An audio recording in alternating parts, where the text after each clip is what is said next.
Technician grade 1 और technician grade 3 के document verification आपके 7 अप्रैल से स्टार्ट होते हैं। हर एक आरआरबी बोर्ड का अलग अलग उन्होंने अपने हिसाब से डेट दिया हुआ है। डॉक्यूमेंट वेरिफिकेशन के समय क्या क्या डॉक्यूमेंट्स लेके जाने हैं ये तो आपके एडमिट कार्ड पे लिखा हुआ है। पर अगर उस समय डीबी के टाइम पे आपने कोई डॉक्यूमेंट्स नहीं दे पाए या फिर किसी डॉक्यूमेंट्स में आपके कुछ गलतियां हैं या फिर आपने फॉर्म फिलअप करते समय कुछ गलती कर दी थी, कुछ मिस्टेक कर दिया था, तो उससे क्या हो सकता है कि आपको डीबी से बाहर किया जा सकता है या फिर उसका कुछ उपाय है, इसके बारे में ही ये वीडियो है। आपके कमेंट्स बहुत सारे मैं पढ़ रहा हूँ कि ये गलतियाँ हो गई हैं। जैसे एक लड़के ने कमेंट किया हुआ था कि भैया मैंने फॉर्म फिलअप करते समय अपना परमानेंट एड्रेस भी दिया है और प्रेजेंट एड्रेस भी दिया हुआ है और मेरे आधार कार्ड पे प्रेजेंट एड्रेस ही है, तो क्या इससे कुछ दिक्कत हो सकती है, क्या मुझे डीबी में बाहर कर दिया जाएगा या फिर इसका कुछ जो है उपाय है। तो मैं आपको बताऊं, मैं हर एक कमेंट को पढ़ रहा था इतने दिन से और मैं अपने बैचमेंट से जिनसे एलपी से जिससे मैं बात कर सकता हूं, बहुत सारे लोगों से मैंने बात की इस मुद्दे पे कि क्या किसी के साथ ऐसी चीज़ें हुई हैं, जो भी आपके कमेंट्स आ रहे हैं, जो भी गलतियाँ आ रही हैं और उनका उपाय क्या था। ठीक है, क्योंकि मैं 2018 वाली वैकेंसी में सेलेक्टेड हूँ,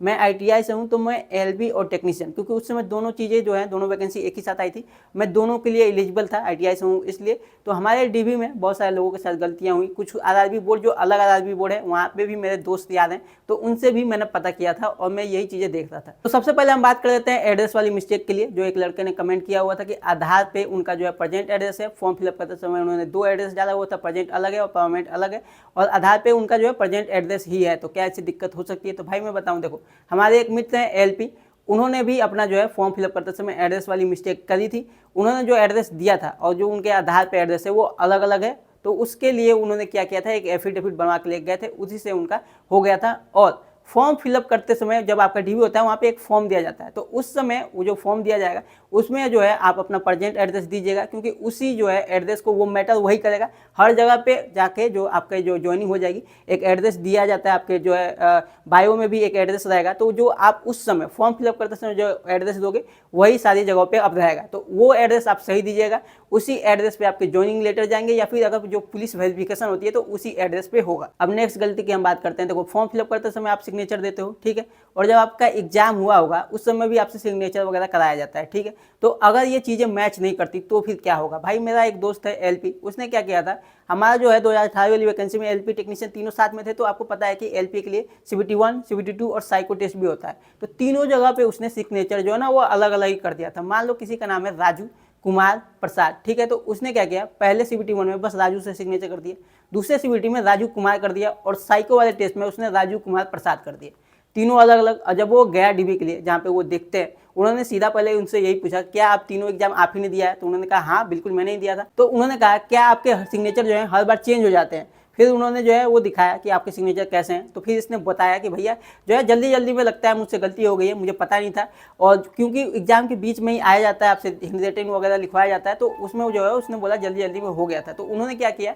फिर उसको एक पेज दिया और कम से कम भाई साहब 100 बार साइन करवाए होंगे, है ना। उसके साथ 2-3 और भी लोग थे, तो सबको बैठा के अलग से कई बार साइन करवाया गया। और उनके रिटेन का जो एग्जाम्पल है आपके जो है ना, आप साइन कर दो तो एक तरीका होता है आपके लिखने का, है ना, उस चीज़ को उन्होंने मैच किया। उसके बाद उसका डीबी हो गया था, उसमें भी उसको दिक्कत नहीं हुई, बस थोड़ी सी परेशानी उठानी पड़ी, कई बार उसको जो है लिखना पड़ा अपना नाम, कई बार उसको लिखना पड़ा, ठीक है, सिग्नेचर कई बार करवाया गया, तो उसमें भी हो गया था। और एक और बात होती है कि मान लो आप जो है डीबी के समय अपना कोई डॉक्यूमेंट्स लेके दे नहीं पाए, ठीक है, आपके पास अगर डॉक्यूमेंट्स की कोई कमी है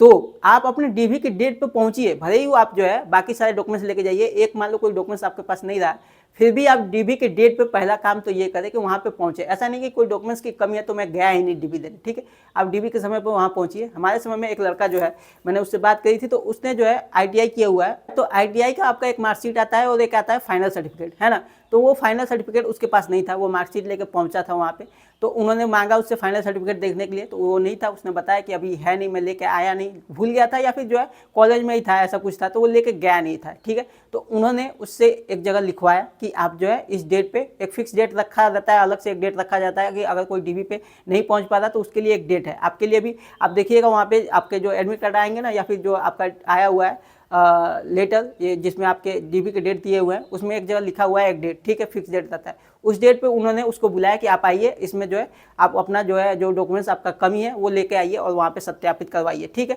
वहाँ पे आपसे लिखवा लेंगे कि हाँ इस डेट पे मैं अपना लाके ये डॉक्यूमेंट्स जो है सत्यापित करवा लूँगा। मैं बताऊँ आपको कौन से कंडीशन में आपको डीबी से बाहर किया जाएगा। मान लो आपने जो है जनरल में आप आते हो, ठीक है, और फॉर्म फिलअप करते समय आपने एसटी पे क्लिक कर दिया कि मैं एसटी कैटेगरी में हूँ, और आपने कटअप जो है एसटी की क्लियर करी है, जनरल में आते हो और फिर आप पहुंच गए जो है डॉक्यूमेंट्स वेरिफिकेशन के लिए और आप अपना एसटी जो है सत्यापित नहीं कर पा रहे हो, कास्ट दे ही नहीं पा रहे हो, तो वहाँ पे आपको बाहर किया जा सकता है। पर अगर आप जनरल में आते हो, दूसरा कंडीशन, और जो है आपसे गलती से कोई कैटेगरी क्लिक हो गया, मान लो ओबीसी क्लिक हो गया या एसटी एससी क्लिक हो गया, और आप जो है कटअप आपने नंबर भी अपने इतने लाए कि आप जनरल की कटअप क्लियर कर दो, तो उस समय आपसे एक फॉर्म फिलअप करवाया जाएगा कि आप जनरल में आते हो, गलती से जो है ये चीज़ें हुई थी और आपने कटअप भी जो है वो जनरल की क्लियर करी है, तो आपको जो है वो सीट दे दी जाएगी। ठीक है, इंपॉर्टेंट ये है कि आप जनरल की कटअप क्लियर करें। ठीक है, और मैं बताऊं, देखो अगर कोई ऐसी गलती कर दी जिससे कि आपका फर्जीवाड़ा सामने आ रहा हो, जैसे मान लो आपके जो है फॉर्म फिलअप करते समय कोई एज क्राइटेरिया रखा गया जो 18 से 33 दिया गया था इस समय,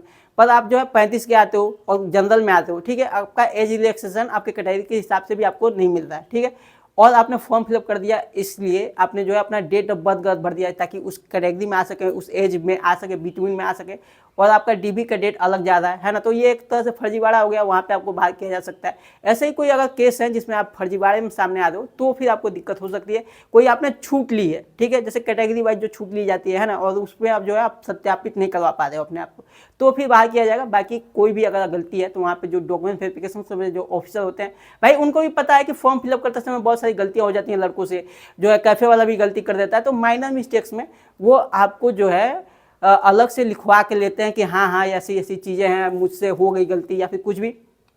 वो उपाय खुद से बताते हैं आपको, वो खुद से बताएंगे। या तो किसी डॉक्यूमेंट्स की अगर रिक्वायरमेंट होगी तो वो बोलेंगे कि ये डॉक्यूमेंट्स तुम बनवा के लेके आओ और तुम्हारा हो जाएगा। ठीक है, या फिर अलग डेट पे अगर आप कोई डीबी में जो है कोई डॉक्यूमेंट्स अपना सत्यापित नहीं करवा पाते हैं तो वो अलग डेट जो रखा गया है उसमें आपको बुलाया जाएगा। तो डॉक्यूमेंट्स वेरिफिकेशन के समय क्योंकि पहली बार डीबी होती है, बहुत सारे लड़के घबराए हुए होते हैं, तो इतना आपको घबराने की जरूरत नहीं है। अगर आप किसी फर्जीवाड़े वाले केस में नहीं हो तो फिर आपको घबराने की जरूरत नहीं है। आपके अगर किसी चीज़ में कुछ कमी है तो वो खुद से आपको उपाय उसका बताएंगे। आप डीबी की डेट पे पहुंचिए,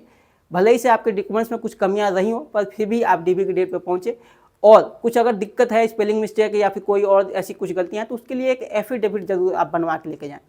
उम्मीद है आपका डीबी अच्छे से होगा, मेडिकल भी आप क्लियर करेंगे और ज्वाइन करेंगे। फिर हम आपसे मिलते हैं नेक्स्ट वीडियो में किसी और टॉपिक की बात करते हुए। तब तक के लिए